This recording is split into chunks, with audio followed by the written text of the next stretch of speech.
Vice ganda, may nakakakilig na mensahe para sa kanyang partner na si Ayon Perez.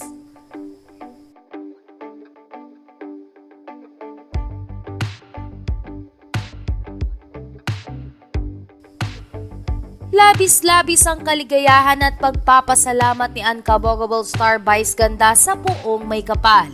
Dahil nga ibinigay nito ang taong labis-labis na nagpapasaya sa kanyang puso ngayon na si Ayon Perez. Ayon nga sa Twitter post ni Vice ganda, ay mistulang musika sa kanyang kaluluwa ang mga tawa ng kanyang partner na si Ayon Perez.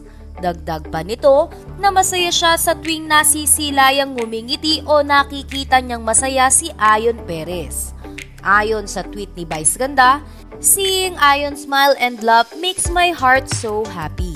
His laughter is music to my soul. I thank God every day for giving him to my life."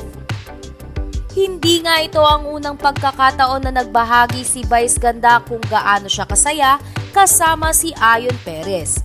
Lalo na ngayon, nababalot ng kontrobersiya ang kanilang programa dahil sa pag-call out ng Movie and Television Review and Classification Board o MTRCB sa kanila.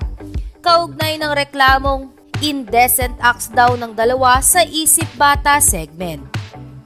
Samantala, matapos nga ang post na ito ni Vice ganda ay muling inula ng komedyante at ang kanyang partner ng suporta mula sa mga Vice Ayon fans. Narito ang ilan sa kanila.